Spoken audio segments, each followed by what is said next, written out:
आज का दिन भारत के लिए, साहित्य के लिए, हिंदी साहित्य के लिए अद्भुत दिन है।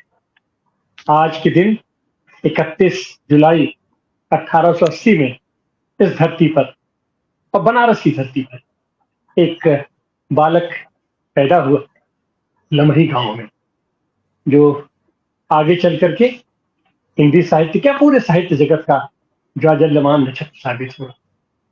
कहा जाता है कि रूस में लेनिन थे, इसलिए वहां गोरकी का विकास हुआ।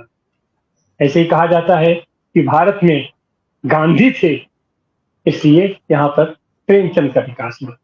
लेकिन प्रेमचंद का पूरा साहित्य दर्शन अगर उठा करके देखा जाए तो आम आदमी के लिए आज की तारीख में भी 150 साल होने जा रहे हैं, आज की तारीख में भी उनका साहित्य, उनके पात्र जीवंत हैं।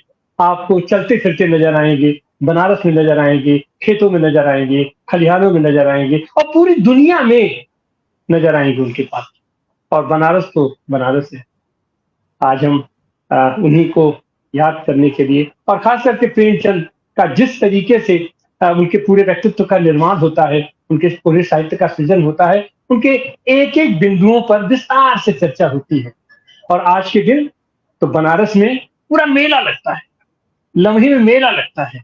अब वो किसी संगठन के आदमी नहीं रह गए हैं, किसी साहित्य के आदमी नहीं रह गए हैं, वो जन नेता के तौर पर या यूं कहिए कि जन लेखक के तौर पर हैं। वहां पर नाटक खेले जाते हैं, उनकी कविताएं पाठ होती हैं, उनके तमाम पात्र आज वहां पर आपको लम्हे में घूमते नजर आएंगे। और जो कोई भी उनका साहित्य पढ़ा रहता है उसको ऐसा नहीं लगेगा कि हमारे बीच गोरी नहीं है, हमारे बीच धनिया नहीं है, हमारे पास घीसू नहीं है, हमारे बीच माधव नहीं है। सब आपको जीवन आज यहाँ पर नजर आएंगे हमारे लम्हे में। लेकिन एक दुखद स्थिति है कि ऐसे रचनाकार को, जो कि एक आदर्श प्रतीक है भारत के लिए, उसके लिए जिस तरीके से उसकी चीजों को सजोया जाना चाहिए था, उसके साहित्य को सजोया जाना चाहिए था, उसके पात्रों को सजोया जाना चाहिए था। और सच तो यह है कि उसके पात्रों के जीवन में सुधार होना चाहिए था। 80 वर्षों की अपनी स्वाधीनता के बाद भी वो चीजें अभी भी कहीं न कहीं से मन में ये कसक देती हैं, पीस देती हैं। आज हम उसी पर चर्चा करने जा रहे हैं। मुंशी प्रेमचंद की विचार और दृष्टि, उनके पूरे साहित्य में उनके विचार स्पष्ट रूप से दिखाई पड़ते हैं। संघर्ष दिखाई पड़ता है, गांधीवादी संघर्ष दिखाई पड़ता है, मार्क्सवादी संघर्ष दिखाई पड़ता है, समाजवादी संघर्ष दिखाई पड़ता है। और खास करके जो उनकी उपलब्धि है उस समय स्वाधीनता आंदोलन में योगदान देने के लिए लेखकों का संगठन, प्रगतिशील लेखक संघ की स्थापना, प्रगतिशील लेखक संघ का गठन और उस प्रगतिशील लेखक संघ के माध्यम से पूरे देश के लेखकों को, साहित्यकारों को, बुद्धिजीवियों को एक मंच पर लाना और एक मंच पर ला करके स्वाधीनता संग्राम में उन्हें झोंक देना। ये कहा जाता है कि राजनीति के आगे चलने वाली मसाल साहित्य है, जिसका अद्भुत अनुपम उदाहरण अगर कोई हो सकता है तो वो हमारे मसाल मुंशी प्रेमचंद। आज हम उन्हीं पर चर्चा करने जा रहे हैं। आज आइए हम अपने प्रबुद्ध पैनल से आपका परिचय कराएं। हमारे साथ निजी लखनऊ विश्वविद्यालय की प्रोफेसर रीता चौधरी है। आपका बहुत बहुत स्वागत है रीता जी। हमारे साथ काशी हिंदू विश्वविद्यालय से प्रोफेसर आशीष त्रिपाठी जुड़े हैं। आपका भी स्वागत है। हमारे साथ निजी समकालीन निजी संपादक डॉक्टर संजय श्रीवास्तव जुड़े हैं। आप प्रगतिशील लेखक संघ के प्रदेश सचिव हैं, राष्ट्रीय सचिव हैं। आपका स्वागत है। और हमारे साथ जुड़े हैं सूरज बहादुर थापा जी, प्रोफेसर सूरज बहादुर थापा जी लखनऊ विश्वविद्यालय में हिंदी विभाग में। आपका भी स्वागत है। और हम शुरू करते हैं आशीष त्रिपाठी जी से। आशीष त्रिपाठी जी प्रेमचंद हमारे बनारस के थे और खास करके 125वीं वर्षगांठ जब हम लोगों ने मनाया था तो पहली बार शायद लेखकों का ही उसमें हमको याद आता है। अभी कल हम लोगों ने याद किया था प्रोफेसर नामोर सिंह को। प्रोफेसर नामोर सिंह थे, शिव कुमार शुक्ला जी थे, मसरला महेश्वरी थी, राजेंद्र यादव थे और सारे लोगों के प्रयास से बनारस में लम्हे में प्रेमचंद स्मारक की स्थापना हुई थी। और हम आभारी हैं उस समय तत्कालीन मुख्यमंत्री मुलायम सिंह यादव के, उन्होंने वो भी मंच पर थे, और फिर जयपाल रेड्डी ये केंद्रीय संस्कृति मंत्री थे, और इन लोगों ने एक नींव डाली थी। लेकिन वह जो परिकल्पना उस समय की गई थी, आज की तारीख में भी, इतने दिनों में भी वो परिकल्पना साकार नहीं हो पाई है, और काशी हिंदू विश्वविद्यालय को ही उसकी भी जिम्मेदारी दी गई है। तो इन सारे संदर्भों में, और खास करके प्रेमचंद की विचार और दृष्टि पर आपके विचार, आप कैसे याद करेंगे आज मुंशी प्रेमचंद जी को? डॉक्टर साहब, सबसे पहले बहुत बहुत धन्यवाद आपको कि बहुजन संवाद के माध्यम से आपने हम सबको प्रेमचंद को याद करने और अपने बहुत ही प्रिय लेखक, और जैसा आपने कहा कि जनता के लेखक, रामविलास शर्मा ने उन्हें जनता का शिक्षक कहा है। जनता के एक ऐसे लेखक जो जनता के शिक्षक भी हैं, जो सिर्फ जनता के अंतर्विरोधों पर भी उतनी ही गहराई से बातचीत करते हैं, ऐसे प्रिय लेखक पर बात करने का आपने अवसर हम सबको उपलब्ध कराया। प्रेमचंद के बारे में बात करते हुए सबसे पहले मुझे दो बातें याद आती हैं। पहली बात तो ये कि प्रेमचंद ने जब लिखना शुरू किया और प्रेमचंद जब अपने उरूज पर पहुंचे, अपने चरम पर पहुंचे, तो ये भारतीय स्वतंत्रता संग्राम का दूसरा चरण था। पहला चरण 1857 से 1905 तक चलता है। दूसरा चरण 1905 से 1929 तक, यानी कांग्रेस के लाहौर अधिवेशन तक और भगत सिंह और चंद्रशेखर आजाद की शहादत तक चलता है। और तीसरा दौर 1929-30 से 1947 तक चलता है। ये जो दूसरा दौर है आजादी की लड़ाई का, इस दौर के सबसे प्रतिनिधि भारतीय लेखक हैं प्रेमचंद। प्रेमचंद एक ऐसे लेखक हैं जिन्हें आप स्वतंत्रता की चेतना का सर्वोच्च प्रतिनिधि कह सकते हैं। प्रेमचंद के समूचे लेखन में जो सबसे केंद्रीभूत और महत्वपूर्ण बात है, वो है भारत के स्वतंत्रता संग्राम की चेतना का रूपायन, और शायद उनसे बेहतर, उनसे प्रभावशाली तरीके से किसी और भारतीय लेखक में नहीं होता। जब हम ये बात कहते हैं कि प्रेमचंद भारतीय स्वतंत्रता संग्राम की समग्र चेतना के प्रतिनिधि या वाहक थे, या उसका रूपायन कर रहे थे, उसकी अभिव्यक्ति कर रहे थे, तो हमारा ध्यान दो बातों की तरफ जाता है। सबसे पहले ये कि भारतीय जनता दो शक्तियों से संघर्ष कर रही थी उस युग में। स्वतंत्रता संग्राम जिसका नाम है, असल में वो सिर्फ राजनीतिक आजादी का नाम नहीं है, बल्कि वो एक बहुपरतदार एक आजादी की संकल्पना स्वतंत्रता संग्राम के उस दूसरे दौर में उभरती है। तो दो मुख्य संघर्ष थे भारतीय जनता की। पहला संघर्ष था उपनिवेशवाद और साम्राज्यवाद से संघर्ष। इसका प्रकारांतर से अर्थ हुआ पूंजीवाद से संघर्ष, क्योंकि उपनिवेशवाद और साम्राज्यवाद पूंजीवाद की दो रणनीतियां या दो अवस्थाएं हैं विशेष। इसके लिए भारत में एक बड़ा राजनीतिक आंदोलन अलग अलग खेमों द्वारा संचालित और नियोजित हुआ। तो ये जो उपनिवेशवाद साम्राज्यवाद विरोधी चेतना है, पूंजीवाद विरोधी चेतना है, ये प्रेमचंद की विचारधारा में केंद्रीय स्थान हासिल करती है। लेकिन यह संघर्ष हो और उसके साथ दूसरा संघर्ष ना हो तो आजादी की लड़ाई अधूरी हो जाती है, स्वतंत्रता की संकल्पना अधूरी हो जाती है। और वो संघर्ष है भारतीय सामंतवाद से संघर्ष। प्रेमचंद एक ऐसे लेखक हैं जो उपनिवेशवाद, साम्राज्यवाद और पूंजीवाद से संघर्ष करते हुए भारतीय जनता के आंतरिक संघर्ष को, साम्राज्यवाद और उपनिवेशवाद से संघर्ष बाहरी संघर्ष है, यानी बाहरी शक्तियों से संघर्ष करना है, लेकिन सामंतवाद से संघर्ष असल में अपने ही लोगों से संघर्ष करना है। और ये सामंतवाद नाम की चीज है जिसे मैं कह रहा हूं, वो अकेले नहीं है। सामंतवाद के साथ धर्म सत्तावाद है, जिसे अनेक बार हमारे मार्क्सवादी विचारकों ने, अंबेडकरवादी विचारकों ने और वो बहुजन आंदोलन की जो चेतना है उसके नेतृत्वकर्ताओं ने ब्राह्मणवादी चेतना कहा है। सामंतवाद, धर्म सत्तावाद यानी कि ब्राह्मणवाद और पितृसत्तावाद, इनका एक अद्भुत किस्म का गठजोड़ है, गठजोड़ है। प्रेमचंद की यह महत्ता है कि उन्होंने पूंजीवाद की दो अवस्थाओं उपनिवेशवाद और साम्राज्यवाद से संघर्ष किया और साथ साथ ही सामंतवाद, धर्म सत्तावाद यानी कि ब्राह्मणवाद और पितृ सत्तावाद से भी संघर्ष किया। इस तरह प्रेमचंद एक ऐसे लेखक हैं जिन्होंने आजादी की संकल्पना को एक महा आकार दिया, एक दीर्घ आकार दिया। यानी आजादी एक छोटे मोटे आख्यान का या छोटे मोटे स्वप्न का नाम नहीं रह गई, बल्कि आजादी एक महास्वप्न हो गई, जिसमें एक तरफ भारत की राजनीतिक आजादी उपनिवेशवाद से शामिल है, तो दूसरी तरफ सामंतवाद से, धर्म सत्तावाद से, ब्राह्मणवाद से, पितृ सत्तावाद से आजादी है। तो इसलिए इस तरह आप देखेंगे कि प्रेमचंद के समूचे साहित्य में 5 केंद्रीय चिंताएं उभर कर आती हैं इन दोनों संघर्षों के साथ। पहली चिंता भारत के किसान की चिंता है। आज आनंद जी आप देख रहे हैं, आपने कहा भी अपने प्रारंभिक नोट में कि बहुत कुछ नहीं बदला है।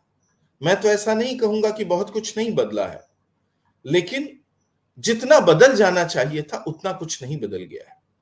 और उपनिवेशवाद का ये जो नया दौर है 90 के बाद जो आया है, भूमंडलीकरण के बाद, इसमें भारतीय किसान वापस उसी चक्रव्यूह में फंस रहा है, धीरे धीरे गिरफ्त में जा रहा है, जिसकी गिरफ्त में वो प्रेमचंद के जमाने में था।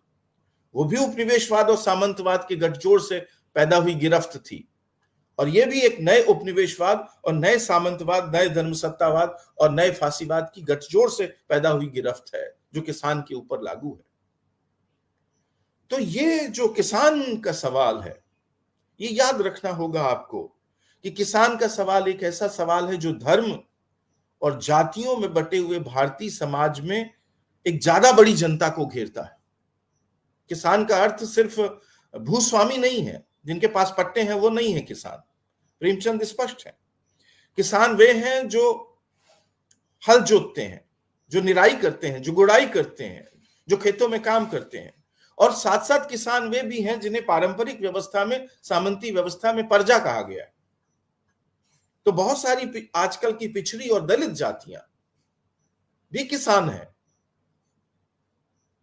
तो ये जो किसान का सवाल है, क्योंकि यदि किसान का पराभव होगा तो किसान, खेती पर निर्भर उस शिल्पी जनता का भी पराभव होगा, आर्थिक पराभव, जिसे हम सामान्य पारंपरिक व्यवस्था में प्रजा कहते हैं। तो प्रेमचंद के साहित्य में किसान का सवाल बहुत महत्वपूर्ण उठता है, जो आज भी है।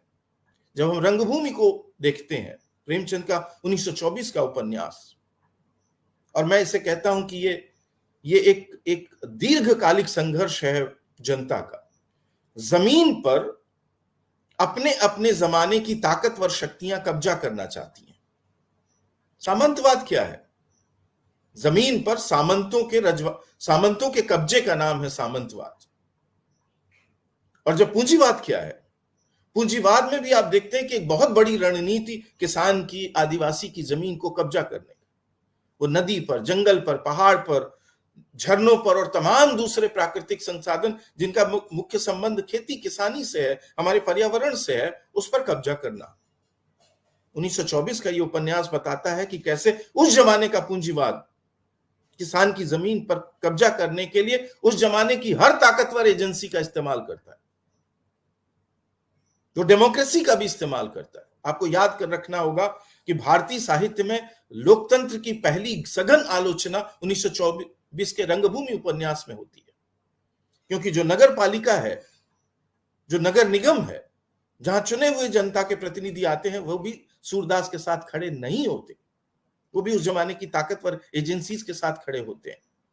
तो भूमि पर कब्जे का ये जो सवाल है, उस जमाने का पूंजीवाद वो कर रहा था। जॉन सेवक उसके प्रतिनिधि थे, और उस जमाने के रजवाड़े, नगर पालिका के चेयरपर्सन, ताकतवर लोग उनका साथ दे रहे थे। और आज का जमाना राष्ट्र राज्य, दुनिया भर के राष्ट्र राज्य, भूमंडलीकरण के जमाने का निर्दयी और क्रूर राष्ट्र राज्य कॉरपोरेट और बहुराष्ट्रीय कंपनियों को छोड़ रहा है कि वो किसानों की जमीनों पर कब्जा कर ले, और इस काम में वो उनकी पूरी मदद कर रहा है। पिछले वर्षों में किसानों पर जो विमर्श हुआ है, जो कानून बनाए गए हैं, जिस तरह से किसानों ने उन कानूनों के विरोध में प्रदर्शन किया, वो कानून क्या है? कॉरपोरेट को खुली छूट है कि वो छोटी जोत की जमीनों और छोटी जोत की जमीनों वाले किसानों पर पूरी तरह कब्जा कर ले। ये जो अंधाधुंध नगरीकरण है, ये बनारस का जो विस्तार है, दिल्ली का जो विस्तार है, वो क्या है? आप आखिर क्यों चाहिए इतने बड़े बड़े नगर? आपको क्यों आपको फ्लैट और घर चाहिए तमाम ऐसे लोगों के लिए जो शहर में रहते हैं? बहुत सारे सवाल हैं जो पूंजीवादी विकास से जुड़े हुए हैं, जिन्हें 1924 में प्रेमचंद उठाते हैं, प्रेमाश्रम के तुरंत बाद। तो किसान का सवाल प्रेमचंद के साहित्य में बहुत महत्वपूर्ण है। दूसरा जो सर्वाधिक महत्वपूर्ण सवाल है, वो सवाल है हिंदू और मुसलमान का सवाल। उस जमाने की सांप्रदायिक और कट्टरपंथी शक्तियों की और उनकी तमाम तरह की वैचारिक रणनीतियों के खिलाफ प्रेमचंद लिखते रहे। जब उन्होंने जीवन के आखिरी वर्ष में यह लिखा कि सांप्रदायिकता हमेशा संस्कृति की दुहाई देकर आती है, तो आज आप क्या देख रहे हैं? आज सांप्रदायिकता किस बात की दुहाई दे रही है? सांप्रदायिकता और संस्कृति को मिला दिया गया है और दूसरी चीजों को मिलाया जा रहा है। तो किसान का सवाल, हिंदू मुसलमान का सवाल, क्योंकि हिंदू मुसलमान का सवाल सिर्फ दो धर्मों के अनुयायियों के बीच का सवाल नहीं है। वो भारतीय राष्ट्र की, भारत जिस तरीके का राष्ट्र है उसका बुनियादी सवाल है। ये सामाजिक संरचना नहीं रहेगी यदि हिंदू और मुसलमान मिलकर नहीं रह सके। जी, ये बहुजन इकट्ठे नहीं रह सकेंगे यदि हिंदू मुसलमान मिलकर नहीं रहे तो। और इसलिए उनकी एकता को तोड़ने वाले जितने तत्व हैं, प्रेमचंद उनकी पहचान करते हैं और उस मिलनसारी के, उस समन्वय के, उस एकता के, उस सामासिकता के, उस सहभाव के, उस परस्परता के पक्ष में पुरजोर ढंग से खड़े होते। तीसरा सवाल औरत का सवाल है, स्त्री का सवाल। प्रेमचंद का समूचा साहित्य आजादी के पहले के उन कुछ गिने चुने भारतीय लेखकों में है। प्रेमचंद, रविन्द्रनाथ टैगोर जैसे महान लेखकों के साथ उनका नाम लिया जाना चाहिए, जिन्होंने भारतीय स्त्री के सवाल को और भारतीय पितृसत्ता के क्रूर चरित्र को बहुत रेशा उद्घाटित किया। अभी इस पर हिंदी में बहुत व्यवस्थित ढंग से बात नहीं हुई है कि प्रेमचंद ने कैसे पितृसत्ता का उद्घाटन किया और प्रेमचंद कहां बहके, कहां उनकी दृष्टि में एक तरह का एक ग्रे पर्दा, एक धुंध उनके दिमाग में छाई रही और वो उसका उच्छेदन नहीं कर सके। चौथा सवाल दलितों का सवाल है, जो प्रेमचंद ने अपने साहित्य में उठाया। और जब स्त्री के सवाल को, किसान के सवाल को, प्रेमचंद के सवाल को आप सामने रखते हैं, तो यह सवाल भारतीय सामंतवाद, पितृसत्तावाद और धर्मसत्तावाद के गठजोड़ पर प्रेमचंद की जो समझ है, उसको समझे बगैर नहीं बढ़ा जा सकता है। मैं देखता हूं, हम सब देखते हैं कि 1990 के बाद प्रेमचंद के दलित संबंधी चिंतन पर तरह तरह के सवाल उठाए गए, लेकिन मूल चेतना क्या है? एक सवाल का जवाब हमें हमेशा याद रखना चाहिए। क्या प्रेमचंद दलितों को दलित बनाए रखने वाली व्यवस्था, जिसकी शीर्ष वैचारिकता का नाम ब्राह्मणवाद है, क्या प्रेमचंद ब्राह्मणवाद के समर्थक हैं? क्या प्रेमचंद ने अपने साहित्य में ब्राह्मणवाद की क्रूर और दलित विरोधी रणनीतियों के प्रति मौन साधे रखा है? या प्रेमचंद ब्राह्मणवाद की हर तरह की रणनीति की मुखालफत करते हैं, विरोध करते हैं? इसलिए चित्रण में कहीं कहीं कोई असंगति हो सकती है, संभव है, हो जाती है कई बार। महान लेखकों के यहां भी ये असंगतियां देखी जाती हैं, लेकिन मूल वैचारिक चेतना क्या है? और मैं बिल्कुल विनम्रता से ये कहना चाहता हूं कि प्रेमचंद की साहित्य की मूल वैचारिकता ब्राह्मणवाद विरोधी है। इसलिए प्रेमचंद आजादी के पहले के उन गिने चुने लेखकों में शामिल हैं जिन्होंने दलितों के उद्धार नहीं, उस जमाने की एक प्रमुख दलित विचारधारा जो दलितों की बात करती थी, उसमें एक बड़ा शीर्ष विचारधारा दलितों के उद्धार की थी। प्रेमचंद दलित उद्धार की बात नहीं करते, प्रेमचंद दलितों के समान हकों की, आजादी की, समानता की, न्याय की, बंधुत्व की बात करते, सामाजिक लोकतंत्र की बात करते हैं। इसीलिए ये 4-5 प्रमुख सवाल हैं, किसान का सवाल, हिंदू मुसलमान का सवाल, दलित का सवाल और स्त्री का सवाल, जो प्रेमचंद के साहित्य में सबसे कीमती जगह घेरते हैं। डॉक्टर साहब, मैं ये कहना चाहता हूं आखिरी बात, जो बात आज मुझे एक साहित्य के अध्येता और विद्यार्थी के रूप में बहुत अधिक आकर्षित करती है। आज हमारे जमाने के बहुत सारे बड़े लेखक, महत्वपूर्ण लेखक, समाज के छोटे हिस्सों के लेखक हैं। यानी जो ये संपूर्ण यथार्थ है, समग्र यथार्थ, उसके किसी छोटे हिस्से पर फोकस करते हैं। इस तरह से वो जो छोटे हिस्से के जो फैले हुए संबंध हैं दूसरे यथार्थ से, यथार्थ के दूसरे हिस्सों से, हमारी कई बार उस पर नजर नहीं जा पाती। प्रेमचंद एक ऐसे लेखक हैं जिन्होंने भारत के और खासतौर पर हिंदी भारत के सामाजिक यथार्थ को संपूर्णता में पेश किया। इसलिए उन्हें उनके यहाँ किसान का सवाल, दलित का सवाल, स्त्री का सवाल, हिंदू मुसलमान का सवाल, गांव का सवाल, विकास का सवाल, सामंतवाद का सवाल, धर्म सत्तावाद का सवाल, सब एक दूसरे से मिले जुले हैं। कोई एक सवाल अकेले हल नहीं किया जा सकता।